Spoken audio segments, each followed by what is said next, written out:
to our success.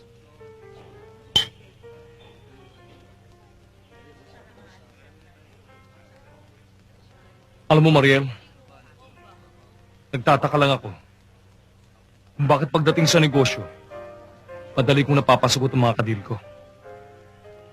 Anong ibig mo sabihin? Alam mo naman na may nararamdaman ako sa'yo, di ba? Matagal nang wala si paring Johnny.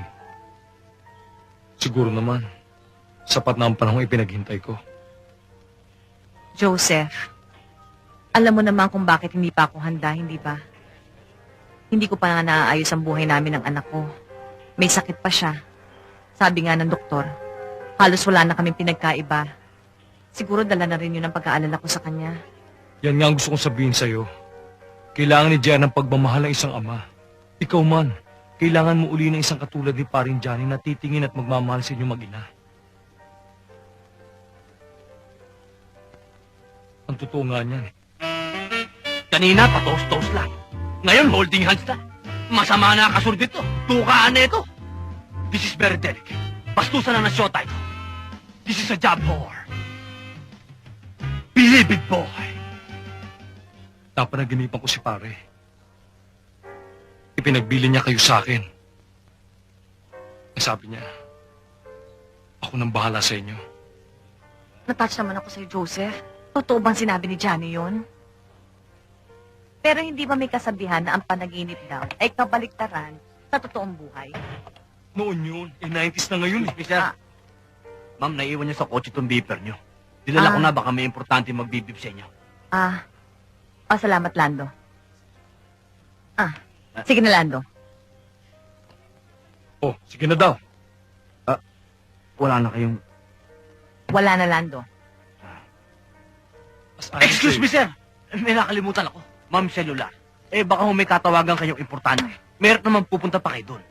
Sige na, Lando. Iwan mo na rin. Excuse me ulit, sir. May nakalimutan. Hoy! Koboy na walang kabayo. Inaasar mo ba ako? Hindi ho, sir. May paalala lang ako kay ma'am. Ano na naman ba yun, Lando? Ma'am, may pangako kay Jea. Sabay kayo maghahaponan. Mag-aalas 9 na. Baka may ulcer na yung bata. Oo nga, mabuti Oh. pinaalala mo. Nakalimutan ko na. I'm very sorry. I have to go. Pero may pinag-uusap. We have to go. Oo, next time na lang, ha? Thank you for the dinner.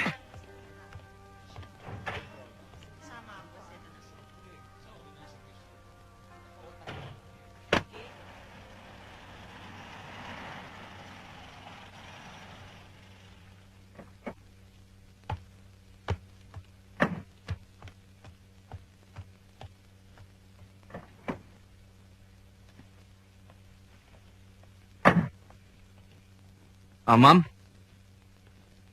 Pasensya na ho kayo sa akin kanina. Punong-puno na naman ako ng pakikibaka. Sinadya ko ho talaga yun eh. Para makauwi na tayo kagad. Hindi ko naman matiis eh. Kaya nagpakatketa na naman ako sa inyo. Bakit ba ang init ng dugo mo kay Joseph? Ma'am, triple X ako eh. Anong triple X? Ex-military, ex-security guard, ex-convict. Okay. Mabuting maliwanag eh. Baka hindi ko makarry. Ma'am, lahat ng klase ng tao, nakasama ko na si Bilibid. Pero talagang wala akong tiwala dyan sa Joseph na yan. Pakiramdam ko, tuwing magkasama kayo, parang lagi may mangyayaring masama sa inyo. Paano pag nawala ka? Kawawa naman si JR. Teka muna, sandali lang. Parang nagguluhan ako dun, ah. Ang pagkakaintindi ko kasi, ang alam ko, driver kita. Hindi kita asawa. Hindi kaya sobra naman ang pagmamalasakit na ginagawa mo para sa akin? Nagsiselos ka? Ma'am, hindi ho. Naku ma'am, huwag niyo nadagdagan pa ang kaso ko sa inyo. Mukha yatang sisisanti niyo na ako eh. Dahil pumalpak na naman ako sa inyo. Pinag-iisipan ko. Kung ganun ho ma'am magbabalot-balot na ako. Babatsi na ako. Lando, Ma'am? hindi ko naman sinabing sinisisante na kita. Ang sabi ko, pinag-iisipan ko pa lang. Baka naman mag-walkout ka na naman. Hindi ko gagawin yun, ma'am. Gagawin ko lang ho yun pag inutos nyo. Salamat naman. Ma'am? Oh, Good night. night.